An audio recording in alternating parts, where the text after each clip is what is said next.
বন্ধু বান্ধৱীসকল নমস্কাৰ সকলোকে। আজি মই ক'ত আহিছোঁ জানেনে? আজি মই বৰভাগ অঞ্চলৰ আঠগৰীয়া গাঁৱৰ পুতলাত থকা মোৰ জেঠীমাৰ নাতিৰ উপনয়ন লৈ আহিছোঁ। আহকচোন, জেঠীমাৰ নাতি অসীমৰ উপনয়নখন আমিও উপভোগ কৰোঁ আৰু আপোনালোককো দেখুৱাওঁ। এয়া মই ভিতৰলৈ সোমাই আহিলোঁ। এয়া আমাৰ অসীম ভতিজা বহি আছে, উপনয়নৰ পৰ্ব আৰম্ভ হৈ গৈছে। চাওকচোন, সি মোৰ ফালে ধুনীয়াকৈ হাঁহি এটাও মাৰি দিছে, মই পেহীয়েক যে। তাৰপিছত দাদা বৌৱে অশেষ কষ্ট কৰি অকণমান সৰুকৈ মন্দিৰ এটা বনাইছে। বলকচোন চাওঁ মন্দিৰটো। এয়া মন্দিৰটোৰ সন্মুখ ভাগখিনি, আৰু ইয়াত তাক যে গা ধুৱাব, পানী তুলিবলৈ যাব, পিতলৰ সৰু সৰু কলহকেইটাও এনেকৈ আমৰ আগ এনেকৈ দি ফট দি থৈ দিছে ধুনীয়াকৈ। মন্দিৰৰ ভিতৰখিনিত এয়া ভগৱানৰ মূৰ্তি এনেদৰে বৌ ৰাখিছে। বৌ বৰ কৰিছিলে, মন্দিৰটো বনাব পাৰিম নে নোৱাৰিম সেয়াই কৈ যোৱা বছৰ মই যাওঁতে মোৰ আগত কান্দিছিল যে মন্দিৰটো আধৰুৱা হৈ আছে, মই মন্দিৰটো কামখিনি কৰিব পাৰিম নে নোৱাৰিম। যেনেকৈ নহ'লেও ভগৱানে তেওঁলোকক সেইখিনি সুমতি কৰি দিলে, মন্দিৰটো ধুনীয়াকৈ উলিয়াব পাৰিলে। গোঁসাই ঘৰটোৰ পৰা ওলাই আহিলোঁ। আহকচোন যাওঁ এতিয়া আমি ৰান্ধনীশাললৈ। ৰান্ধনৰ কাৰুকাৰ্য কি চলিছে চাওঁ বলক। এয়া ৰান্ধনীজন কোন জানেনে? এয়া মোৰ দেউতাৰ ল'ৰা ভগৱান দাদা।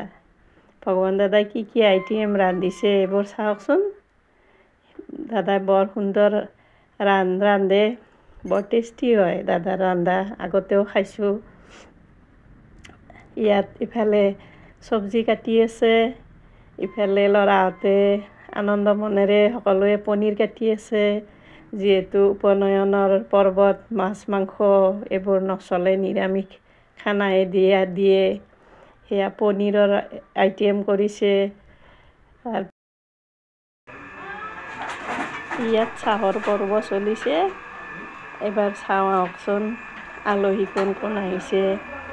তাৰপিছত এয়া আমাৰ গুৱাহাটীৰ সৰু বৌৰ ছোৱালী, তেওঁলোক আহি পাইছে মাত্ৰ, আৰু বেলেগ আলহী অহা নাই, তেওঁলোকক চাহ খাব দিছে। তাৰপিছত এয়া আমাৰ দৰা অসীমৰ মাক দীপালী বৌ, লগতে আমাৰ মাইনু, মোৰ বোৱাৰীজনী।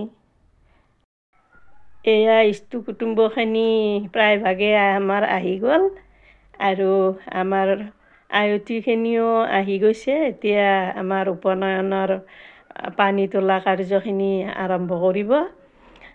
এই উপনয়ন আচলতে বিয়াৰ নিচিনাই। বিয়াত কইনাজনী থাকে, উপনয়নত কইনাটো নাথাকে, আৰু ইয়াত লগুণ পিন্ধোৱা হয়। লগুণ ব্ৰাহ্মণে নিয়ম নীতি কৰি লগুণ দিয়ে। ল'ৰাটোৰ লগুণটো আগতে নাথাকে, আৰু লগুণটো দিয়াৰ পিছত ব্ৰাহ্মণলৈ ৰূপান্তৰ হয় ল'ৰাজন।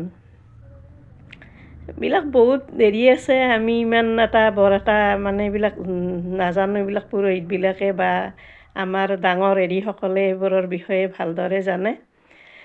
তথাপিও যি পাৰোঁ অকণমান কৈছোঁ। এয়া বলকচোন আয়তীসকলৰ লগত আমি পানী তুলিব যাওঁ। এয়া সত্ৰ বজাৰৰ ৰাস্তাটোৰে আমি আহি আছোঁ এনেদৰে। এয়া বজাৰখন, বজাৰৰ মাজতে আমাৰ ৰাসথলীখন, দামোদৰ ধাম সত্ৰ পাণ্ডোলাৰ ৰাস সকলোৱে জানে। আৰু আমি নজন্মাৰ বহুত বছৰ আগৰে হয়তো, আমি জন্মৰ পৰাই ৰাস দেখি আহিছোঁ। আজিকালি ৰাস সুন্দৰ হয় বুলি শুনিছোঁ, কিন্তু বিয়াৰ পিছত এতিয়া আৰু সেনেকৈ সত্ৰৰ ৰাস চাবলৈ যোৱা নহয়েই। খুব ভাল লাগে। আজিকালি তাত মেলা চেলাও বহে বুলি শুনিছোঁ, এইবিলাক বাহিৰৰ পৰা আহে। তাত সুন্দৰ ৰাধা কৃষ্ণৰ মন্দিৰো আছে। এয়া মন্দিৰটোৰ চাৰিওপাশটো মই এনেদৰে দেখুৱাইছোঁ। মন্দিৰৰ ভিতৰ ভাগত আমাৰ আয়তীসকল দৰাৰ মাক আমাৰ দীপালী বক লৈ গৈ সকলোৱে তাত নিয়মখিনি কৰি সেৱা এটা জনালে মন্দিৰ ভাগত। মন্দিৰ ভাগো বহুত পুৰণি মন্দিৰে হয়। মন্দিৰৰো বহুত মানে বৈশিষ্ট্য আছে চাব লগাই আৰু মাহাত্ম্যও আছে এই মন্দিৰৰ। এয়া তাৰ নিয়মখিনি মন্দিৰৰ সেৱা সন্মান কৰি আমি সকলো এতিয়া ওলাই আহিলোঁ। এয়া চাওকচোন, এয়া মানে ৰাসথলীৰ ভিতৰত থকা পুখুৰীটোতে আমি পানী তোলা নিয়মখিনি কৰিলোঁ।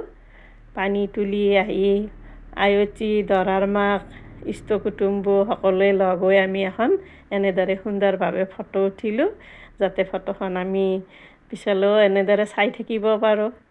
ফটো উঠি আহি সকলোৱে গীত জুৰি এনেদৰে সত্ৰ বজাৰৰ মাজেৰে আমি অকণমান আহিব লাগে। ৰাস্তাটোৰে গোটেইখিনি লগ হৈ আহিলোঁ। আহি ভাত পানী খাই মেলি আমি লাহে ধীৰে দৰা ধুৱাবলৈ আহিলোঁ। এয়া দৰা ধুওৱা নিয়মখিনি, আৰু দৰাক ময়ো অলপ মাহ হালধি সানি দি তাক আশীৰ্বাদ কৰিলোঁ। তাৰপিছত সকলো এইখিনি আমাৰ নিয়ম নীতি হৈ মানে গোটেইখিনি ভিডিঅ'টো ৰেডি মই এনেদৰে অলপ মানে দেখুৱালোঁ সকলোকে। এইখিনি হেৰি কৰিয়ে মোৰ ভিডিঅ'টো সামৰণি মাৰিলোঁ।